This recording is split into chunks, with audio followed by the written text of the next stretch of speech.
Para falar sobre esse aumento da inflação e os efeitos para o consumidor, nós recebemos aqui no estúdio da Globo News o economista do IBMEC, Mauro Rochlin. Muito obrigada pela sua presença. Bom, a primeira pergunta é o que houve, né? Se o mercado esperava aí 0,60, o teto era 0,64, o teto era 0,60, o que aconteceu?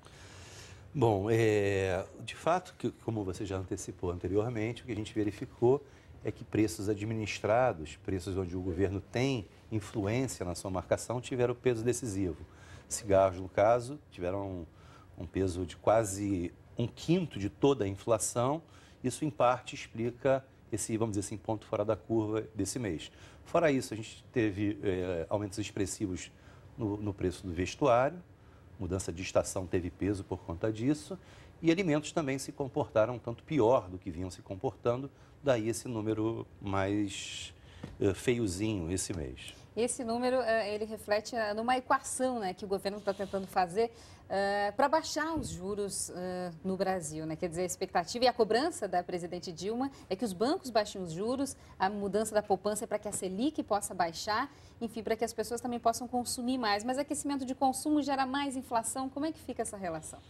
Perfeito, acho que a análise é exatamente nesse sentido, ou seja, o fato da gente estar com perspectivas de juros mais baixos, quer dizer, de fato, a Selic hoje é mais baixa, a expectativa é de que juros ao consumidor se reduzam por conta de menor spread que os bancos oficiais vêm buscando, e a ideia é, de fato, turbinar o consumo, porque, quer dizer, o que se pretende, afinal de contas, é buscar um PIB maior, mas um número ruim da inflação compromete essa política de juros mais baixo, de maior consumo, porque isso coloca em risco índices maiores de inflação. Então, como você chamou a atenção, a gente vive hoje uma situação um pouquinho delicada. Esse número do mês passado mostra essa delicadeza da condução da política de juros do governo. E especialmente porque entre os vilões, digamos, os que mais subiram estão os serviços, que aí é diretamente o aumento da renda, né, do brasileiro, as classes mais populares consumindo mais, quer dizer, é mais difícil manobrar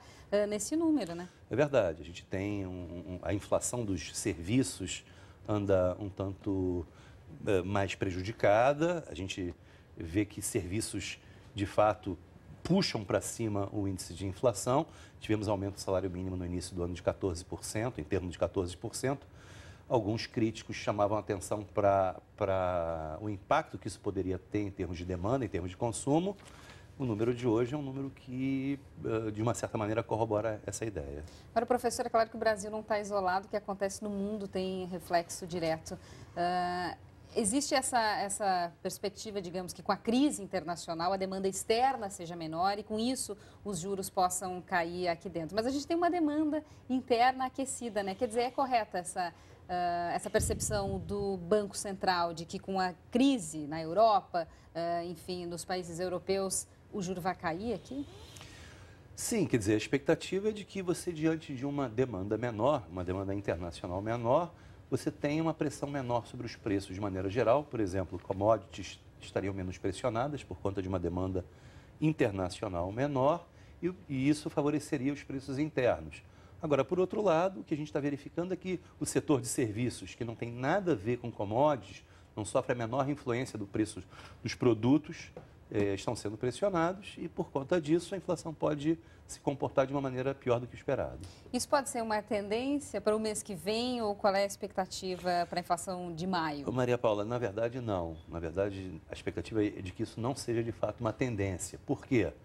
Porque daqui para frente, alimentos entram em safra, a oferta de alimentos deve ser substancialmente maior, isso deve pressionar preços para baixo. Se a gente verificar historicamente o comportamento dos preços, a gente vê que de maio a setembro a safra costuma pressionar para baixo os preços. Então, a expectativa é que para os próximos meses a gente tenha taxas mensais menores. A gente pode falar um pouquinho dos grupos desse mês de abril, né? O que pesou mais? A gente já falou aí um pouquinho de comunicação, alimentação, mas o vestuário também pesou? Vestuário também, porque nós temos uma mudança de estação.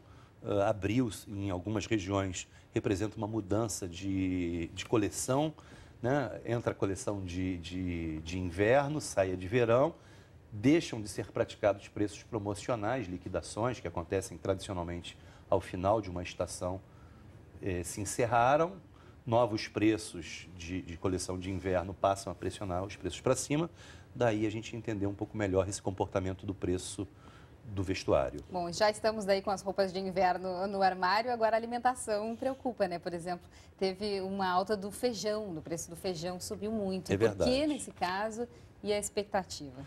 Não, eu acho que pontualmente a alta foi maior, mas como eu falei, a expectativa é que daqui para frente uma série de produtos entrem no período de safra, a oferta deve ser muito maior e a gente deve ter índices de inflação em junho, julho, mais adiante, talvez próximos a zero. Okay. É verdade que a expectativa ainda para maio ainda é de cerca de 0,4%. Professor, muito obrigada, agradeço a sua presença. A gente